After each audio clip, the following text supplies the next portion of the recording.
Vamos con otra complicación, doctores, el embarazo múltiple. El embarazo múltiple o doble, que es lo más frecuente, recuerden, tiene factores de riesgo. La gestante añosa, más de 35 años, la gestante de etnia afroamericana, la gestante multípara, mira, multípara, añosa, etnia afroamericana, herencia por el lado materno, o sea, si la mamá tuvo, ¿no?, antecedente de embarazo múltiple, la hija también tiene mayor riesgo de embarazo múltiple. Y sobre todo, los últimos años ha aumentado más por las técnicas de reproducción asistida, ¿ya? Técnicas de reproducción asistida. Entonces, acuérdate de ese detalle, ¿ya? ¿Cómo vamos a clasificar al embarazo múltiple? En dos tipos. El bicigótico, ¿no es cierto?, que es el más frecuente, 70%, y el monocigótico, que es 30%. Entonces, el bicigótico te está diciendo el nombre, ¿no? 2 huevos o cigotos. Entonces, se formaron 2 huevos o cigotos y cada uno se forma independientemente. Es el más frecuente, 70%. En cambio, el monocigótico es un solo huevo o cigoto que luego en el transcurso de los días se va a dividir si es un embarazo doble. Y justamente el monocigótico tiene una clasificación. Si se divide en los primeros 3 días, se va a llamar BB, bicorial biamniótico, cuando se divide en los primeros 3 días. Y es el que mejor pronóstico tiene de los monocigóticos, porque se parece al bicigótico. El bicigótico, por definición, es bicorial biamniótico. ¿A qué me refiero con corionicidad? Número de placentas. Y el amnio, bolsas amnióticas. Entonces, doctores, por definición, el bicigótico es bicorial, porque cada uno tiene su placenta, y es biamniótico, porque cada uno tiene su bolsa amniótica. Entonces, el monocigótico, cuando se divide en los primeros 3 días, se parece al bicigótico, porque es bi. Cada uno tiene su placenta, cada uno tiene su bolsa amniótica. Por lo tanto, tiene buen pronóstico, porque cada uno se va a formar de manera independiente. Cuando el monocigótico se divide entre los 4 y 7 días, se llama monobi, monocorial biamniótico. Este es el más frecuente de los monocigóticos. Entonces yo te he dicho, el bicigótico es el más frecuente de todos. Ahora, dentro de los monocigóticos, ¿quién es el más frecuente? El monobi, el monocorial biamniótico. Luego tenemos el que se divide entre los 8 y 13 días, que es el mono-mono. Y acá hay que tenerle cuidado porque el mono-mono es el que más se muere. Es el que comparte la única placenta, es el que comparte la única bolsa amniótica y por lo tanto es el que más se muere. Su morbimortalidad es del 50%. El bicorial biamniótico tiene una mortalidad del 10%. El monobi, 25%. Y el mono-mono, 50%. De cada 2, 1 se muere. Entonces es el que tiene más mortalidad. Y si se divide pasado los 14 días el monocigótico, se llama siameses o fetos unidos. Se unen por la cabeza, por el tórax, por el sacro. Lo más frecuente es por el tórax. Se llaman toracópagos. También por la cabeza, craniópagos, o por la pelvis, isquiópagos, etc. Son los fetos unidos, cuando el monocigótico se divide pasada las 2 semanas. También te pueden decirlo de esta manera: cuando el monocigótico se divide en estadio de mórula, se produce el BB. Cuando se produce en estadio de blastocisto, es monobi. Y en estadio de gástrula es el mono-mono. Así también te lo pueden preguntar, dependiendo del estadio del huevo cigoto. Si es mórula, blástula o gástrula. ¿Ya? Muy bien, esa es la clasificación. En el embarazo doble es muy importante evaluar la corionicidad, doctores. Número de placenta. Para ello utilizamos la ecografía de primer trimestre. La ecografía de primer trimestre nos va a permitir diferenciar si es bicorial o monocorial. Entonces, en el caso del bicorial vamos a tener el famoso signo de lambda. Y en el monocorial vamos a tener el signo de la T invertida. Y eso es muy importante, ¿correcto? Entonces el signo, como pueden ver acá, de lambda, ¿no? Porque es grueso, es para el bicorial, aquel que tiene dos placentas. Y el signo de la T invertida es el monocorial. ¿Y esto para qué? Porque el bicorial tiene buen pronóstico, doctores. El monocorial tiene mal pronóstico.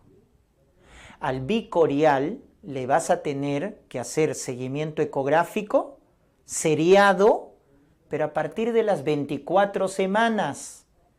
En cambio, el monocorial, que es el de peor pronóstico, ¿no? Ya sea mono-bi, monocorial biamniótico, o mono-mono, le vas a hacer seguimiento ecográfico a partir de las 16 semanas.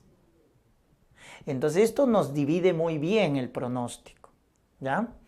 La corionicidad, no te confundas con cigosidad. Estamos hablando de corionicidad, que es número de placentas. Entonces, muy importante determinar esto en la ecografía de primer trimestre, por favor. ¿Cuál es la presentación más frecuente del embarazo múltiple? Cefálico-cefálico. El 50-60% de los embarazos dobles son los dos cefálicos. Luego ya hay otros, cefálico-podálico, podálico-podálico, etcétera, que son más raros. ¿Para qué sirve ese tipo de presentación en un embarazo doble? Para plantear la vía del parto. Un parto vaginal se indica en un embarazo doble cuando los dos son cefálicos, si tiene menos de 32 semanas. O cuando el primero, basta que el primero sea cefálico, si tiene más de 32 semanas. Pero ojo, siempre el primero debe ser cefálico para plantear el parto vaginal. O si se trata de un embarazo, ¿no es cierto?, biamniótico, que puede ser bicorial biamniótico o monocorial biamniótico, ¿correcto? Ahí planteamos el parto vaginal. En cambio, planteamos cesárea cuando el primero es no cefálico. Basta que el primero sea no cefálico para indicar cesárea, o cuando es mono-mono. Ojo, el mono-mono, monocorial, monoamniótico, se indica cesárea a las 34 semanas. O cuando tienes los fetos unidos, o cuando son trillizos, o sea, más de 2 productos en adelante. Por ejemplo, los trillizos se plantea cesárea a las 35 semanas. ¿Ya, doctores? Entonces, eso hay que tenerlo en cuenta, ¿ya? ¿Cuándo plantear un parto vaginal? ¿Cuándo plantear una cesárea? Muy bien. Muchos tienen, ojo, esta duda, ¿no? Con respecto al cefálico podálico. ¿Qué pasa si el primero está cefálico y el segundo está podálico? O el segundo está transverso. Doctores, le pueden dar chance vaginal, porque el primero está cefálico, va a salir sin problemas por parto vaginal. El segundo debería sacarlo dentro de los 5 a 10 minutos posteriores a la salida del primero. Pero como el segundo está podálico o transverso y le voy a dar chance vaginal, debo hacer versión cefálica externa del segundo, porque está podálico o transverso. Y lo sacamos por parto vaginal. Esa es la conducta. No se equivoquen, por favor, cuando les dicen cefálico podálico y piensan, al primero lo saco por parto vaginal y al segundo por cesárea. No se puede hacer eso, pues. No se puede. No es práctico. Y al demorar más tiempo entre la salida del primero y el segundo, la placenta se desprende y puede generar la muerte del segundo producto. Entonces, si te dicen, ¿no?, tengo un embarazo doble, cefálico-podálico, y que ya está en trabajo de parto, ¿cuál es la conducta? Entonces, si llega ya a completar la dilatación, al primero que está cefálico, parto vaginal, y al segundo, versión cefálica externa, y lo saco también por parto vaginal. ¿Estamos? Muy bien. No vayas a pensar que al primero por parto vaginal y al segundo por cesárea. ¿Ah? Aunque no lo crean, así preguntan en los exámenes y a veces no tienen ese dato. La complicación de un embarazo múltiple o doble en general es la prematuridad, ¿correcto? Es la prematuridad. Esa es la complicación más frecuente, más común. Pero cuando te dicen que se trata de un monocigótico, en especial aquel que tiene una sola placenta, ¿te acuerdas? El signo de la T invertida, el monocorial. Cuando te especifican que es un embarazo monocorial y te preguntan cuál es la complicación más frecuente, más específica y que tiene alta tasa de mortalidad, es el síndrome de transfusión feto-fetal. Ojo, esta es la complicación más frecuente, más específica y con mayor mortalidad del embarazo monocorial. Mucho cuidado si te especifican entonces. Esta complicación se produce por anastomosis arteriovenosas profundas, ¿correcto? Se produce entonces por anastomosis arteriovenosas profundas a partir de las 13 semanas. Por eso el seguimiento ecográfico en un monocorial debe ser seriado a partir de las 16 semanas. ¿Estamos? Muy bien. En este síndrome de transfusión, como hay anastomosis arteriovenosas profundas, un bebito se convierte en donante y el otro en receptor. Al que lo ves pequeñito, ese va a ser el donante. En cambio, el otro va a ser el receptor. Entonces, acá hay diferencias. ¿Por qué? Porque como el donante le va a dar sangre al receptor, entonces, ¿qué vamos a tener? Que el donante va a tener anemia, va a tener oligohidramnios, va a tener, en este caso, ¿no? Anemia, oligohidramnios, RCU, porque no crece. Eso va a tener el feto donante. En cambio, el feto receptor tiene todo lo contrario. Como está recibiendo sangre, ¿qué va a tener? Policitemia, polidramnios, hidrops, porque la hipervolemia va a generar falla cardíaca y eso genera hidrops. Entonces, eso es lo que se establece en este síndrome, ¿no? Un bebito se convierte en donante y el otro en receptor, ¿ya? Y el donante va a tener anemia, oligohidramnios, RCU. El receptor va a tener policitemia, polidramnios, hidros fetal. Entonces, se establece eso.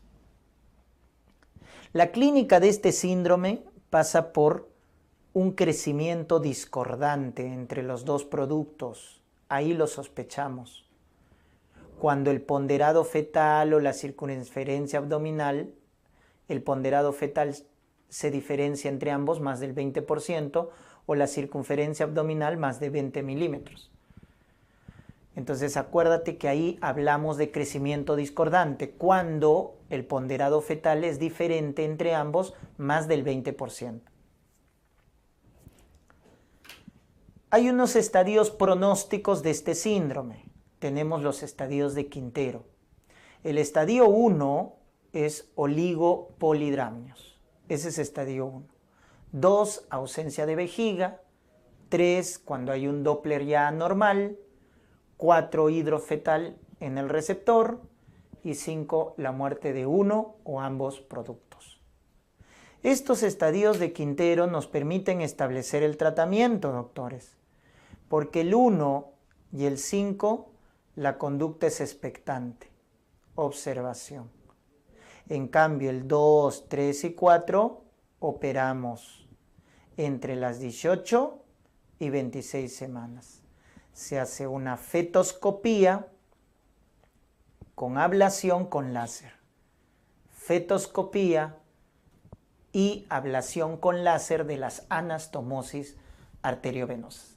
Es una cirugía intrauterina de alta complejidad, pero que ya se hace en nuestro país. Si no tenemos opción a esta cirugía compleja, lo otro es hacer una amniocentesis del receptor porque tiene polidramnios. Simplemente se hace eso, amniodrenaje en el receptor.